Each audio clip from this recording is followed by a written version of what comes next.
안녕하세요, SL픽처스입니다. 제가 이 소니 알파7 마크 3를 한 1년 거의 반 정도 쓰고 있는데요. 진짜 제 인생 카메라라고 할 수 있을 정도로 만족도가 지금까지 쓰던 카메라 중에 가장 좋았어요. 하지만 그렇다고 해서 단점이 아예 없었던 건 아니거든요. 여러 루머들을 살펴보면 이놈의 후속작인 알파7 마크 4가 2020년 상반기에 출시된다고 하는데요. 제가 이 카메라를 오랫동안 써오면서 정말 아쉬웠던 점과 그리고 후속작인 알파7 마크 4에 바라는 점 5가지를 설명을 드리겠습니다. 소니 알파7 마크 3를 쓰면서 아쉬웠던 점, 첫 번째는 동체 추적 AF예요. 물론 알파7 마크 3의 AF 성능은 정말 환상적이에요. 움직이는 물체를 따라가면서 초점을 맞추는 동체 추적의 성능 자체는 매우 뛰어난 편이에요. 하지만 동체 추적의 편의성, 조작성은 좀 아쉽다고 할 수 있습니다.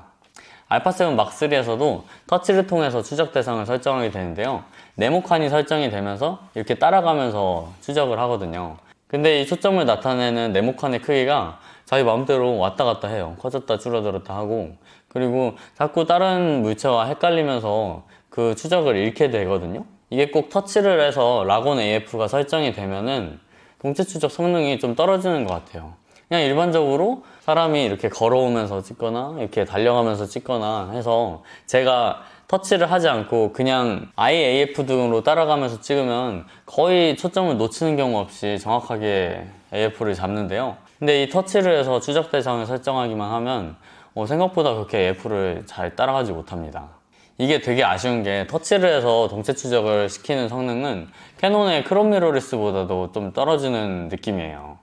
예를 들어서 M50이나 M100 이런 얘보다 훨씬 저렴한 카메라들도 캐논의 듀얼 픽셀 AF 시스템 덕분에 터치를 하기만 하면 진짜 기가 막히게 따라다니거든요. 그에 비하면 얘는 터치를 해서 라곤 AF를 설정을 해도 그 초점을 잘 잃어서 점점 사용을 안 하게 되는 것 같더라고요.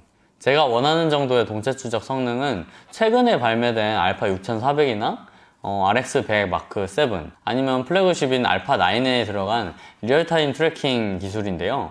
저는 이 알파9 마크 2가 나오면서 기존 모델인 알파9에도 펌업으로 리얼타임 트래킹을 넣어주길래 이게 알파7 마크 3에도 리얼타임 트래킹을 넣을 수 있는데 뭔가 끝나는기 때문에 안 해주나 보다 그렇게 생각을 했었어요. 근데 여러가지 정보를 찾아본 결과 그건 아닌 것 같고 그냥 하드웨어적으로 알파7 마크 3는 그 리얼타임 트래킹이 안 된다고 하더라고요. 얼마 전 나온 알파7 마크 4의 루머 스펙을 살펴보면 리얼타임 트래킹과 영상 리얼타임 IAF가 추가된다고 합니다.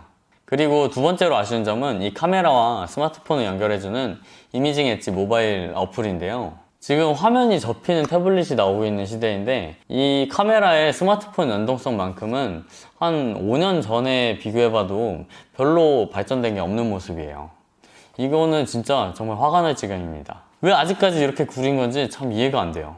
여전히 전반적인 구동이 매우 느리고 한번 연결하는데 시간이 상당히 소요가 되고 또 연결을 해놔도 자꾸 끊기게 됩니다. 여행지에 가서 친구나 가족들에게 사진을 보낼 때 왜 이 애써 찍은 카메라 사진을 놔두고 정말 대충 찍은 핸드폰 사진을 보내는 이유가 뭘까요? SNS나 메신저에 찍은 사진을 바로바로 올릴 수 없다는 점이 이 디카보다 폰카를 선호하게 되는 되게 중요한 원인이라고 저는 생각을 해요. 제가 생각하는 이상적인 시스템은 카메라를 켜면 바로 스마트폰과 자동으로 연결이 되는 거예요. 그래서 이 카메라로 사진을 찍으면 JPG 파일만 자동으로 한 2MB 정도로 리사이징이 돼서 핸드폰에 전송이 되는 거죠. 이 알파7 마크 3의 경우에는 로우 파일이 한 40메가 되고 JPG 파일이 10메가 정도 되니까 10메가 정도 되는 JPG 파일만 스마트폰으로 넘어온다고 해도 너무 무겁거든요. 그래서 자동으로 한 2메가 정도 리사이징 되면 충분히 모바일 환경에서는 퀄리티 있게 쓸 수 있지 않을까 생각이 듭니다. 왜 요즘 사람들이 카메라로 찍은 사진을 컴퓨터에 잘 안 옮기고 컴퓨터에 옮겨도 컴퓨터 켜서 잘 안 보기 때문에 이 핸드폰에 자동으로 전송이 되는 시스템이 저는 정말 필요하다고 생각을 합니다. 그 다음 세 번째로 아쉬운 점은 영상 촬영 시에 4K 60프레임을 지원하지 않는다는 점입니다. 멋지고 감각적인 영상을 만들기 위해 필수적으로 필요한 게 슬로우 모션이라고 생각을 해요. 슬로우 모션으로 활용을 하려면 초당 프레임 수가 많아야 돼요. 예를 들어서 제가 초당 60프레임짜리 영상 소스를 찍게 되면 이거를 초당 30프레임짜리 영상에 쓸 때는 0.5배속으로 슬로우 모션을 걸 수가 있거든요. 물론 24프레임이나 30프레임으로 찍어도 슬로우 모션을 걸 수는 있지만 이렇게 딱딱딱 끊기게 되는 부자연스러운 슬로우 모션 영상이 돼요. 근데 이 알파7 마크3는 4K 영상 화질이 기가 막히게 좋지만 아쉽게도 24프레임까지밖에 지원을 하지 않습니다. 30프레임도 되지만 약간 크롭이 생기죠. 그래서 저는 4K로 찍으면 거의 무조건 24프레임으로 찍는데요. 60프레임이 된다면 조금씩 슬로우 모션을 걸 수도 있을 것 같은데 그 점은 되게 아쉬운 것 같아요. 알파7 마크3를 쓰면서 아쉬웠던 점 네 번째는 바로 FHD 화질입니다. 알파7 마크3의 4K 화질이 정말 환상적이라고 말씀을 드렸는데요. 그에 비하면 FHD 화질은 왜 이 정도밖에 안 될까 좀 갸우뚱하게 만드는 점이 있습니다. 동급의 캐논 모델이라고 할 수 있는 EOS-R이나 EOS-RP의 FHD 화질에 비해서 좀 떨어지는 편이에요. 제 느낌적인 느낌으로는 캐논 크롬 미러리스보다도 FHD 화질이 좀 떨어지는 것 같습니다. 제가 이런 유튜브 영상을 찍을 때 보통 FHD 화질로 찍었었거든요. 근데 컴퓨터를 업그레이드 하고 나서는 4K로 영상을 찍고 편집을 하고 출력을 하고 있는데 아무래도 좀 버거워요. 그렇다고 FHD로 찍자니 화질이 좀 아쉽고, 드라마틱한 슬로우 모션을 위해서 FHD 120프레임을 활용하기도 하는데요. 지금 찍고 있는 이 영상을 슬로우 모션으로 이용을 할지 그냥 일반적으로 이용을 할지는 미리 콘티를 짜서 계획적으로 찍는 게 아니라면은 그때그때 판단을 하기가 쉽지는 않아요. FHD 화질이 4K 화질의 반만 됐어도 저는 그냥 FHD 60프레임을 메인으로 썼을 것 같아요. 알파7 마크3를 쓰면서 아쉬웠던 점, 마지막 다섯 번째는 화면 LCD의 퀄리티입니다. 이 알파7 마크3의 후면 LCD 화소 수는 놀랍게도 100만이 채 안 되는 92만 화소입니다.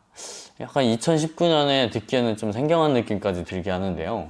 이전에 쓰던 캐논이나 소니의 DSLR들에 비하면 확실히 화면의 밝기나 그런 선명도 같은 게 떨어지는 게 사실이에요. 사진을 찍고 나서 바로 확인하는 거는 이 후면 LCD잖아요.